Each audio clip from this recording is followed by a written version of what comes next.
weapons demonstration. I want to give you guys a little info about the weapon, the gun behind me, and of course we'll fire it for you. Behind me is a replica of what was here in 1565.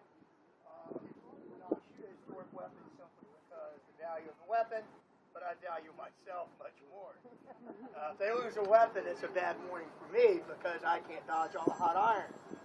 But the gun behind me is a small cannon. This is only a 6-pounder. That means, of course, the projectile, the cannonball it shoots is a 6-pound iron ball.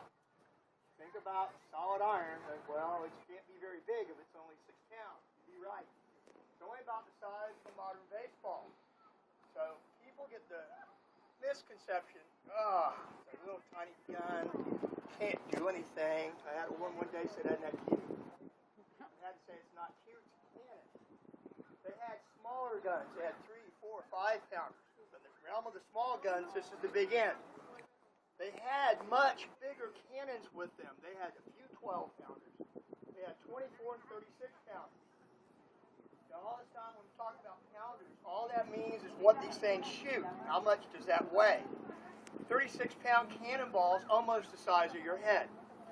Those guns could shoot a ball 3 to 3.5 miles. Problem was they could not bring those ashore because of the massive weight of the gun.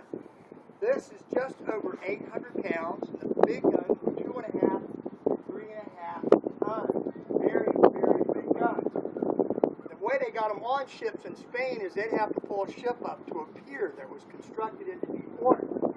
On the end of it, they had a crane, so as you pulled up, they could snatch these big guns, put them in the holds of these ships. To get them off, you have to do the same thing in reverse.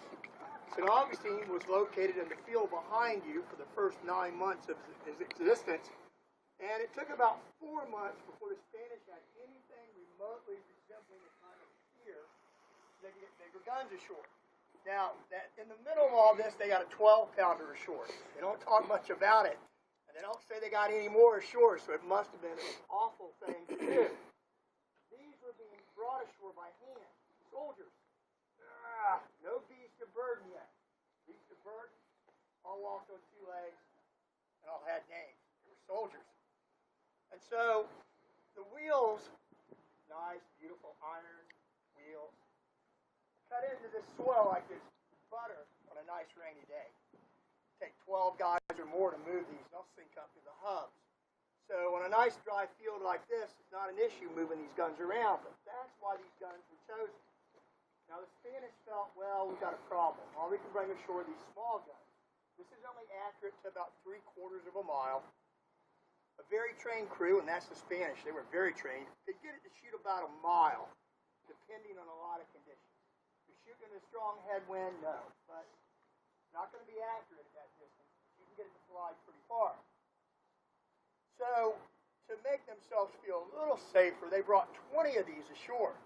Now this is an amazing gun, and I'm going to explain quickly why a cannonball the size of a baseball would make you run the other way.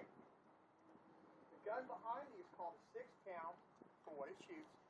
Breech charge, that means the powder has to go in the breech. That's the rear end. That's a pretty novel conception, 1565. And the muzzle loader means that ball still has to be put in the front of the gun. So this cannon, the tube, is actually 2 pieces. By the left wheel on the ground, it's kind of hard to see in the shadow. There's an iron mug. It has 2 rings. Weighs about 50 pounds. They call it a mug because it looks like something you might be able to drink out of. That holds your gunpowder. A gun this small had about 5 mugs. So each one of those guns they brought ashore had about 5 of these mugs. A crew of about 5 to 7 men. It's a lot for a gun this little. But the reason being, every time it's shot, it rolls back. You have to push it back. You have to have a guy in the back to take that mug that you just shot and they throw it on the ground. Grab a fresh one, stick it in. Why they're putting that in and priming it, the guy in the front puts the ball down and they can light it again. So this gun could be shot 3 to 4 times a minute. 1565, that's pretty novel. That's almost unheard of. So if you do that times 20 guns that they had, all of a sudden, if you're the bad guy, you're going to have a rotten morning. They had the capability to possibly throw 70 to 80 cannonballs per minute at your head. And when I say throw, I don't mean throw. comes out of this thing at about 400 miles an hour. Give or take a mile or two. I mean, it really comes out. At 3/4 of a mile, it's still going 250 miles an hour. So if it bounces off your head, I'm sorry to tell you, it's going to leave a mark. So these guys were shooting at things in the big river. They weren't worried about the ocean. Guys were not coming in ships. They were letting guys come in longboats. We have the keel of one laid out in the boathouse, about 37, 38 feet long. Big, heavy wooden things that have to be rowed. Once you put soldiers in, 18 to about 22 of them, and all their paraphernalia and gear for war, you got a full boat. Then they have to fight the tide, the wind, the current, come around the tip of that island to the south of us with the homes on it. Because the inlet behind me did not exist until 1940. That's a straight shot. Looks real easy. It's marked and it has lights and buoys. We have 4 or 5 boats every year run aground in there. Imagine something that you've never been to. Snakes in, all natural. You don't know how deep it is.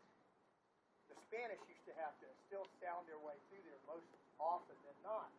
And that's using a big piece of lead on a rope, coming in very, very slow. Uh-oh, it's getting shallow. Get back over this way. Uh-oh, it's getting shallow. So it'd be really crazy to try to attack that way. You're going to ground your ship, and you're stuck. They're going to pound it apart, but worse than that, you can't go home. So smart guys anchored off beyond the last island, put guys in longboats, and we know from the records about 99% of them never made the mainland. So the Spanish were pretty good at what they were doing. Quickly, before I fire it, behind you is the site, the original home for St. Augustine. There's designs on the ground in there. Those aren't the foundations. They're about 2.5 feet underneath. But the archaeologists put them exactly where they are. You see rectangles. There were 8. The biggest of the Spanish buildings looked very much like the boathouse, except instead of being an open shed, it was 2 stories and had wooden sides. The little round circles out here are the Indian huts. And there were 850 people plus living in this field for 9 months until the Indians burned it down.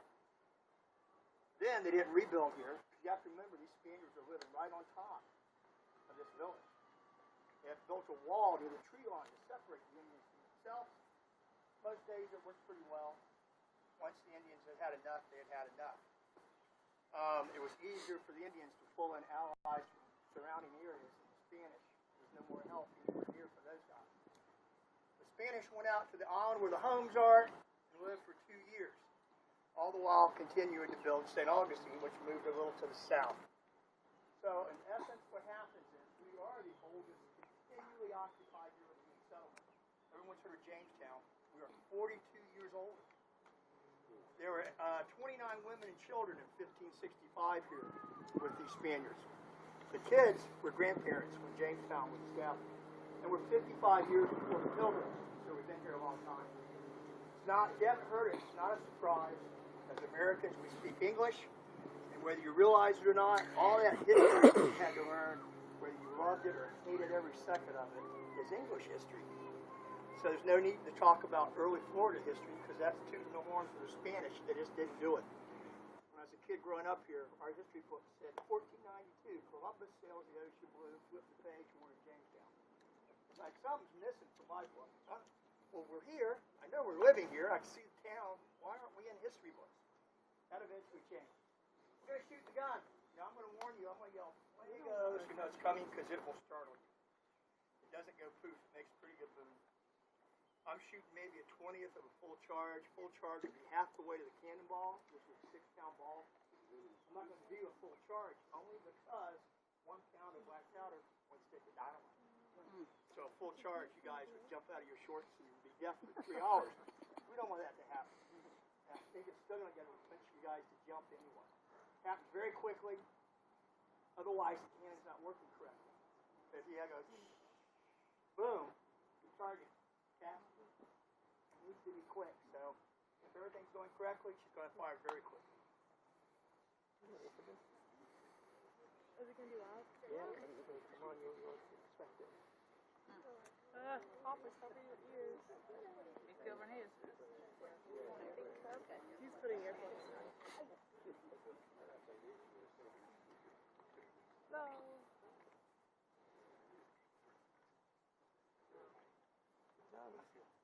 Fuego!